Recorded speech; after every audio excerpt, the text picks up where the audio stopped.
Marketer of the Day, number 425. Appify Your Book to get the perfect branding and attention on your business with Emergent technology specialist Seth Weinstein. Hey everyone, and thanks for listening. We're talking right now with Seth Weinstein, and Seth is a young, innovative thinker with a passion for creating digital solutions that demand success.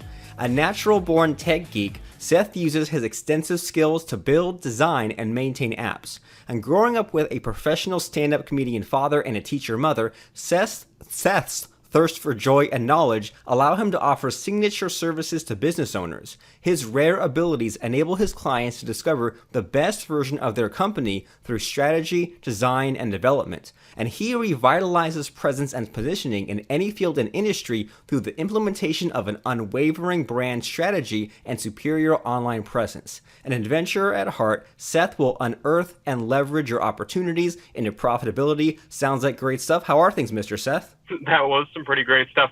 Man, it's been a while since I've actually heard someone read the whole thing. Things are pretty good, though. Thanks for reading that. That was awesome. No sweat. I mean, I like to kind of start with all the information there and have lots of interesting things to pluck out. So having said that great bio, I mean, what's on your mind these days? What are you working on? So these days, I've been looking a lot at Internet of Things. Those are going to be your smartwatches, your smart light bulbs even. I've seen a lot of interesting stuff coming out of that space that has kind of brought my eye with how often I work with business owners and people within very brick and mortar based locations. And I've seen a lot of application of this, and you've actually seen it getting a little bit more public with a lot of groups trying to use things like beacon technology as a baseline product for them. And it's kind of showing this cool move in the tech space where now we're seeing a lot of the software and real life stuff melding together into really cool amalgams of awesome. Well, great. Well, I'm all about those amalgams of awesome. And so just to catch us up on this Internet of Things stuff, I've seen a little bit of it. Like I've seen like where, there'll be like a smart fridge where if you're out at the grocery store, you can open an app and there's a camera that shows you what's inside your fridge. I've seen smart locks so that you can remotely add an access code where someone can like punch in a PIN number and you can let someone else into your house, or you can revoke that. With the smart light bulbs, I imagine you can like remotely turn stuff on and off, like turn lights on and off from the internet, but I haven't looked into it too much. So can you sort of enlighten us a little bit and tell us like what are some of these cool things that people are doing with the Internet of Things? So one of my favorites is actually a friend of mine, and one of these days I'm going to mess with him because he told me this. But he told me that his goal is to turn his house into a smart house. So he's actually wired up a lighting system and a sound system in his house to his, I believe he's using, I want to say he's using the Amazon, Alexa.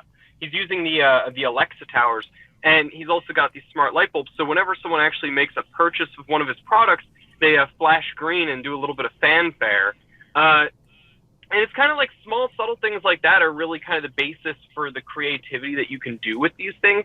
It's kind of a modular world when you take it in consideration, because we've got things like smartwatches, which can act as passports to locations. Like you said with smart locks. Imagine if we took Airbnb and added the ability for the owner, rather than giving you a key, to give you access to a smart lock system based on a certain period of time.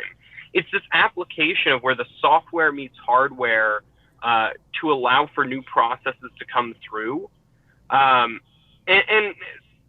one of kind of more interesting applications of this, in my mind, really come down to just the internal like chips and functions that these little things have. Like NFC, for example, has been long since considered an abandoned payment structure. But NFC, a lot of people have only touched the just top level of what that does, which is the payment processing. But you can use this for like information storage. You can use these for verifying like an ID badge almost, and kind of combining that with what businesses are using nowadays. We use things like that to speed up processes, or maybe even help track customers.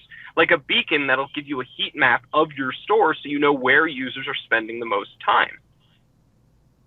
That's some pretty cool stuff. And yeah, and it seems like the real power in this is in some of these examples you said, is when you begin to combine like the sensor with something else, or like you make something trigger something else, as opposed to maybe just taking an action or reading a result. Once these things work together, then it seems pretty awesome. Because like when the Apple Watch came out, the big, like, I guess, feature that kind of made me interested in it was that if someone would wear an Apple Watch and then they had a Google Home or a Nest thermostat, then the watch would somehow tell if they were asleep, and then as soon as they woke up, then it would like turn on the heat, like as soon as it detected that they were conscious. Or even you mentioned like Airbnb, where some people have the smart locks and stuff like that, but that's sort of a manual process. So it would be super cool if that was automated somewhat, and if someone had that smart lock thing enabled, if just a booking came in and then the API went and made a call and said, all right, well, here's the access code to punch in once you get there, so that way that would take an extra step out of the host to do those things. So is that kind of on the right track, and like what you're talking about as far as making things faster and easier? Okay. 100%. I mean, that's really been a big part of my goal. And we actually use a lot of the new levels of technology. Like we actually have, and I don't want to get into this too much, but we're using a lot of new blockchain technology to actually cross some of the barriers that previously actually had some trouble being crossed by limitations of technology. Because now you have ways of overly verifying things that you need to know, being able to track things a lot more transparently. And it's just going to allow for more and more possibilities with how these things are going to be implemented in the daily life. I mean, with virtual reality and augmented reality, that just adds to the list of what can exist within that realm. Because if you've got, for example, if you took your phone out and when you looked at something and you put your phone and scanned it, it actually physically did something because it read from the augmented reality thing that the camera has detected it. And then this object in real life then does something, all because of this interlaced network of being able to do it. And of course, a lot of people, when they think of that, they're like, oh, that's like Skynet, right? And I'm like, a little bit here and there, but it's the cool thing of when you understand how all these things work, there's a lot of ways to use that to help people. One of the things I've actually been thinking about ever since talking to one of my colleagues was actually a way to help use virtual reality and augmented reality to actually help people who have early onset dementia and issues like that in the medical space, because of the fact that we can almost reprogram someone's thought process by giving them certain reactions and sounds and things like that to really help them get the memories going, or really, because it's that whole mind as a muscle type thing. And I think virtual reality and the Internet of Things is a way to very much still stimulate people. A lot of people take technology as a way to simplify and to remove us from the equation, but I truly believe it's actually a way for us to get smarter and to be able to access new ways of helping people and changing the world around us. And as you're explaining all these like great ideas, and this is great because this is like a subject where I know a little bit, but I'd love to know more. And it's great that you're here because now you can kind of fill me in a little bit. My limited understanding of all this is that it's now easier than ever. That now it's easy there's all kinds of like like stuff with like Google and Open AI that we can tap into, and that in the past, maybe even a few years ago, if you said, well, I need to do like virtual reality or augmented reality or artificial intelligence, you'd have to have like a huge team of programmers. And now it seems like there's all of these interfaces that we can hook into, sometimes for free or sometimes for fractions of a penny. So like I saw someone create something like a chatbot in Facebook where it was like a natural language thing. So it would just kind of chit chat and like kind of say like, how's the weather? And almost like you could almost like program your own version of Apple's Siri just by hooking into the right things. Or like I saw an app the other day where it was an app for the blind where you'd put in this app on and you'd like have the camera. And if you pointed it at like some stairs or at like a road or a door or a couch, it would put the word of what the thing was. And I was like amazed at how cool some of that stuff was. But am I right in that a lot of the time, like the resources are there, we just have to connect them? 100%. I mean, for example, someone came out recently with a smartwatch for the blind And it's exactly the same idea. They can essentially take say you receive a text message. If you're a blind person, normally what you'd have to do is you'd have to activate text-to-speech and be able to actually hear it either on your headphones or out loud, which takes time. You don't have the ability to just read through it like you would a normal text. And what this amazing little watch did is it just had the bumps across it like a normal Braille read-off, and basically it would change and adjust to each of the words and everything like that as the user touched it. So it allowed for people, it's just another advent of technology to allow for people with issues or things that are normally harder for them to do or take more time for them to do, to make it more convenient in their lives as well. Okay, well, cool. So, and we're talking about all these different, crazy, but crazy in a good way, like all these different like examples and things that are possible. But if you're working with a company or a startup or someone who has an app or retail store or whatever, what's your thought process as far as figuring out some kind of cool thing to build? Like, do you look at what takes the most time or the bottlenecks, or do you have a usual like go-to, or like what's your thought process when you're looking for like a solution for a business? So it always starts with the problem first. It's not always a direct problem. Oftentimes I see a lot of business owners who think that one thing is their problem, but when you look at it very objectively, there's a completely different aspect that's currently holding them back. Once I go through identifying that, it's about figuring out what the quickest way to implement solutions that are going to be able to solve that problem fastest comes next. One example is a system that we actually are working on that we released, which is our own internal one. The problem that I found was authors and people who have books don't generally have the ability to send people down a specific track when they're going through their ebook or things like that. So what I created was a platform where those same authors could essentially go through and actually turn their book into their own application rather than putting it through Kindle or things like that, and giving them the ability to control the environment, control the outcome, and have individuals actually get more interaction and more lead generation or whatever else that user is looking to do. So I always start with the problem and identify the best, not always the easiest, but the best solution for longevity is the at least the simplified way I think of it.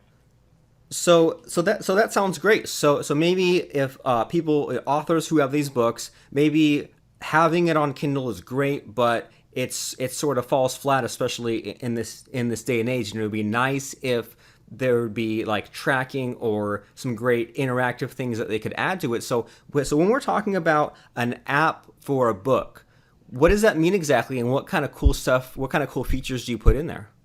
So we actually have an awesome roadmap and plan for the overall platform. Currently, we have tracking user activities, forms, resources, videos, file download, easy PDF to JSON uploader, which is just a quick way for us to, okay, here's my book, and then we put it in, and it formats itself for a very Kindle-like feel. Now, one of my favorite things, and this is kind of one of my own personal things that I told my development team, I was like, we have to have this. It's such a random feature, but I don't think anyone else uses it. And we actually created 3 different ways to read the book. We have Kindle view, full page view, and my personal favorite, scroll view. So instead of swiping left and right, you're just scrolling down like a regular article. Now, in the long run, what we're also going to be adding in is we're going to add direct usability of the audiobook, so users can actually put their audiobooks in it. We have text-to-speech already added in. Adjusting the size of text is already added in. I'm trying to think here. I believe we're also actually going to be adding in internalized payment systems, say, for example, those who actually sell products as well and is looking for a good way to get that across. Because a lot of times, if you give someone a book, it's not always as easy as to tell them, hey, now go check out my other thing, because they don't always follow that path. So I think that's the biggest goal that I've looked to accomplish with this. That sounds super cool. So so it sounds like a great way to kind of be different. And I love the idea of that scroll view because To be honest, like I sort of missed the Palm Pilot days. Remember those days? Did you ever have one? I can't say that I have. Ah, darn. Maybe I'm too old, but when I was in college, they had just come out with like there's Palm Pilot and then there was Handspring, and Handspring had just come out with the first like color Palm Pilot kind of thing. It was like early 2000, just to kind of give you a glimpse of the dark ages. But what was great about it was that, and there was like, I put books on there and stuff like that. But what was great about it was there was a way where you could do that scrolling, but you could kind of set your scroll speed. And this is before, people figured out swiping and Kindle and stuff like that. So you could kind of set your scroll speed and you can be reading and get it adjusted just about right where you could just be kind of reading and then it would kind of scroll through from bottom to top without you having to really like page through or keep clicking the button. And that was like, I really enjoyed that way of doing it. And that's just kind of what came to mind when you were saying that you have these different views of reading the book. Exactly. And the goal is to just keep innovating that specific aspects of it. Unlike Kindle, who most of theirs is on the overall having the library and all of these things, ours is to add additional functionality that can really be presented through and pushed through this platform that adds just new and innovative functions that the authors are looking for. For example, one thing... Oh, I'm sorry. Please, go ahead. Oh, I was just going to say, like, I love the idea of having like the payments built in and having like those upsells and maybe even something where like, would it be possible or possible in the future of maybe like there's a book and then you can like unlock additional content right there in the app, things like that? Actually, we have something similar. The chapters, it locks the different activities until you've actually gone to the chapters themselves, unless stated otherwise by the person having us draft their app. We do each and every one 100% custom, so each one, the functionality is completely optional and modular and replaceable. But we actually have chapter lock, which allows for you to lock activities, which can also be used to lock resources and bonus material. Fantastic. And as you're explaining this whole concept, I mean, different things come to mind, like maybe if there was the ability to like put in like quizzes or something in between chapters so that someone could test their assessment and see how they scored, or maybe even badges if they unlock certain achievements. Any thing like that, or any plans for anything like that? Yeah, 100%. I mean, one of the biggest things is we want to make this all about the interaction and engagement for the user to the author basis so that the author knows how to best engage back with the users who actively have their book. Because if you like a book on Kindle, you'll read it and it'll be on your Kindle. But if you really want to be a part of someone's community or book or all this information, everything, you'll get this app of theirs and you'll always have it sitting there so that you can go back and see the other activities that they can add. And not only that, but we're also going to be adding the ability for users, and this one's a bit further down the line, but we're actually going to add the ability for the authors to actually live stream to the users who have their book to do essentially live streams geared towards their perfect audience. Oh, wow. That's pretty cool. Right? Yeah. And so kind of speaking along those lines, like one thing that I like with the apps on my phone is that sometimes if I haven't played a game in a while, like if I haven't logged in or if I haven't done a certain activity, it pops up a reminder and gets me to go ahead and do it. So is there anything like that? Like if authors have been worried about maybe if someone gets the book and starts reading it, but they don't get very far, is there anything in your system to kind of encourage readers to jump back in and continue with the book? Yes, actually, we have you can set push notifications for the individual users. So essentially not for the individual users, but for specific, say for example, if this person doesn't get past chapter 2 after having the app for 5 days or something like that, send notification to them and we're trying to add a personalization so it actually says their name when the notification comes. So it'll kind of be like, hey, Robert, you haven't read chapter 3 yet. Here's some great information of why you should read it, or just a direct link in, or an image, or anything else supported through the push notification system, which on Android has a few options. Apple, of course, we can do, I believe we have link, and I believe, actually no, they added some new push notification functions with X11. So I'm not 100% sure what additional stuff we have there, but we've got a bunch of little little goodies in the back end dashboard as we roll this thing out. And we actually have a lot of early people jumping on this because of the fact that we're currently offering a deal just to get new authors in. Because as soon as we launch this platform, it's going to be 100% automated, 100% like you have a feature that you want to add, you can actually communicate directly with us, and we're actually going to do it by community vote. So say, for example, after we have 100 authors and we're about 3 months in, and about 55% or more say, hey, we want the ability for our users to send us a voice memo or something like that. So then we would add that into the next rollout, and it would go into every single one of the author's existing books, and it would all link back to the dashboard that we have for them. And these are all 100% native code applications. So we don't use any of those pre-template systems or anything like that. We actually go through, develop, and release these for each individual book to make sure we're maintaining the posterity and integrity of each of them. The updates we actually go through and manually do as well. And that's kind of our way of showing, like, this is our product, and we really want to make sure that it is always going to be the best that it can be. Super cool. And so you mentioned that you have some authors using it already. So do you have any interesting stories about kind of how that went start to finish? Because I'm really curious about maybe like what your process was and what the wait time was and what you ended up building in the end. Anything interesting like that? Of course. So since the platform's still a bit new, we don't have too much case studies as far as actual statistics yet. But through the initial process, we actually got a few different influencers. I'm not going to name their names yet because they're going to be coming out on our release, which if we can link to our page, they'll be able to see that there.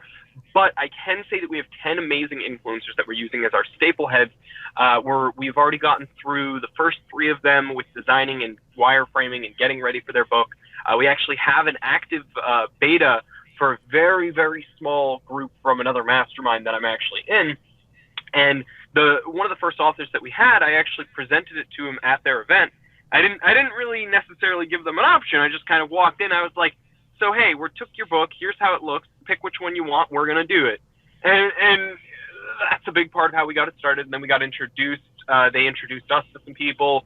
It became very organic, which was good because that's what I was looking for. I was looking for the organic connection from author to author to author to author who are trying to use it to be something more.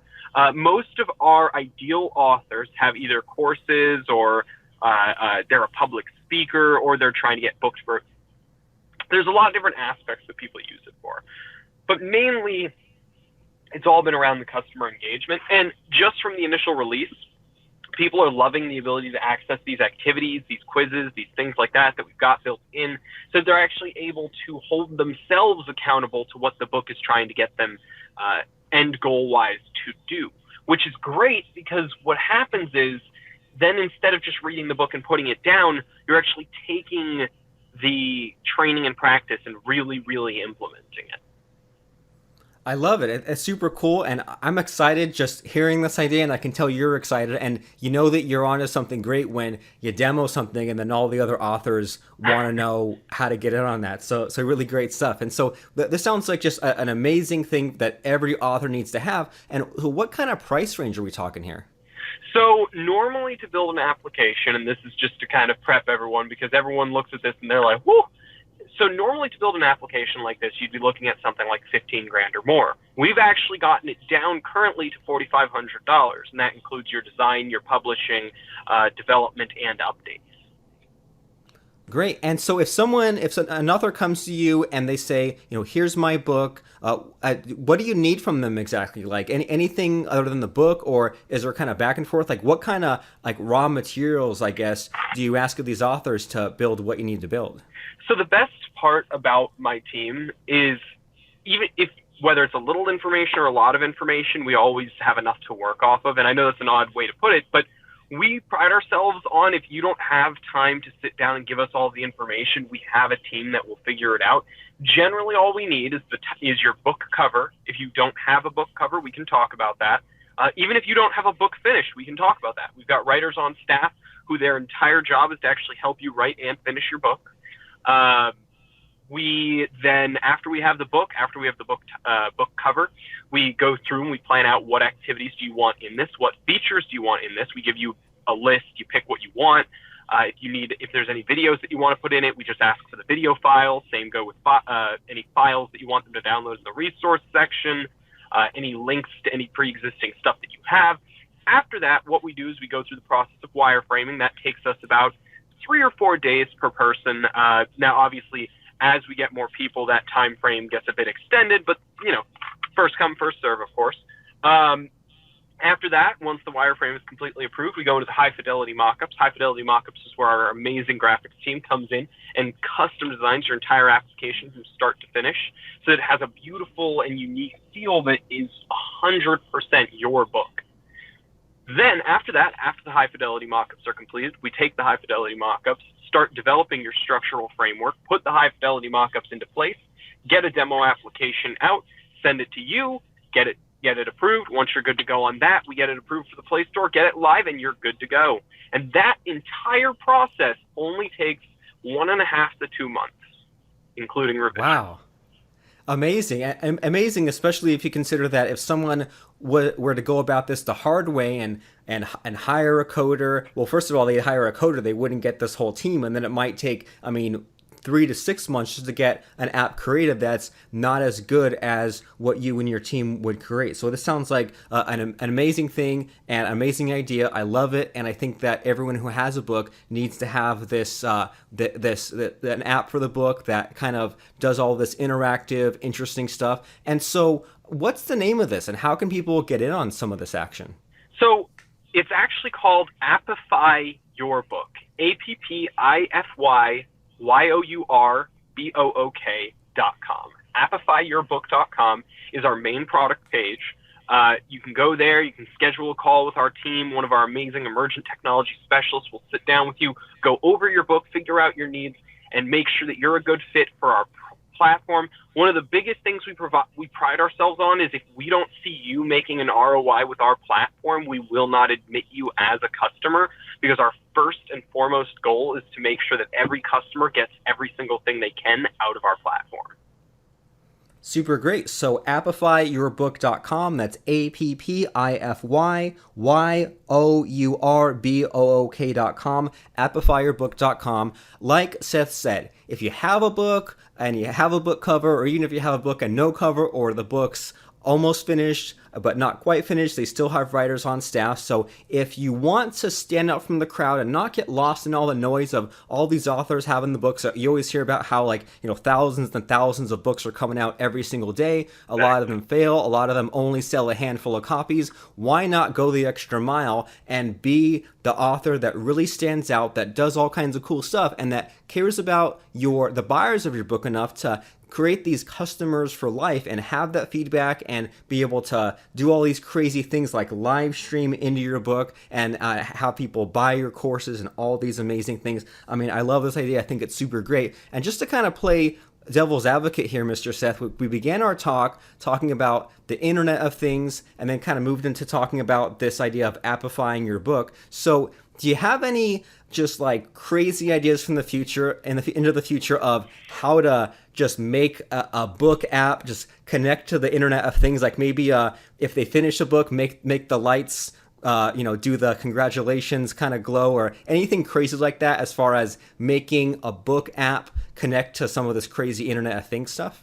So actually, yes, I've got a product in the works, and again, this is one of those can't necessarily talk about it. What I can say is it uses augmented reality and the book apps themselves to create a whole different level of potential experience, along with the addition of a lot of these newer ways of using augmented reality, like, for example, the Microsoft Lens and things like that.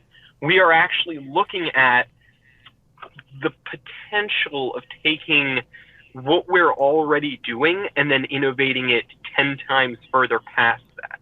Because I like to refer to what we're doing right now as the present. What I think is going to happen next is going to be that. Augmented reality, virtual reality, all these different platforms are going to absorb the current structure of technology and innovate it and renovate it with all of these new pieces. And I think augmented reality is a big interest of ours. Yeah, and the stuff that they're doing these days is super crazy. Like at the last the last Google event, I saw that they have like the Google version of the AirPods where you can put these headphones in your ear and then it translates anything into like 40 languages, kind of like a universal translator. So how cool would that be if it was like an app that maybe taught someone Spanish, and then once they kind of pick up Spanish, maybe at first the app completely translates every single thing that they say, and then as they get further in the book, as their skill level increases, maybe it dials back the translation a little bit and maybe translates less and less until the point where you kind of can take the training wheels off it and learn the language. And that's just like kind of like just a random pie in the sky off the top of my head of an idea, but like it sounds like a super cool way of bridging the gap for a lot of people who maybe they have a book and they're just worried that people won't finish it or won't get a lot out of it. So just amazing things happening. And I mean, I'm sure that there are things that you and I haven't even thought of that will reveal themselves once people use the technology and they combine it. I mean, really exciting time to be alive in general. 100%. 100%. And I'm excited for all we know, 2 years from now, there's going to be a brand new thing. And you know what I'm going to do? First thing, I'm going to jump on it and I'm going to find enough people who can help me make it. Awesome. And so if you guys listening, if you want to jump on this new thing that's about to happen, which is app books, you need to go right now to appifyyourbook.com and schedule a call before something else distracts you and before you look back 2 years later and say, oh no, like there was all these innovations, I missed the wave. So get on the wave now while you still can. And Mr. Seth, if anyone, anyone's listening here and they say, I like this idea, I want to become one of your clients, I want to go to this website, but maybe they're having some kind of hesitation, or maybe they just like, for whatever reason, they're not getting their butt in gear and taking action. Do you have any words of advice for those kind of people who they need to appify their book, but they're just kind of not getting around to it yet? So the biggest thing I can say is innovation doesn't wait for anyone. Not you, not me, not even the people making it. Innovation will truck forward and will never stop. So the question is, are you getting on the train or are you getting left behind?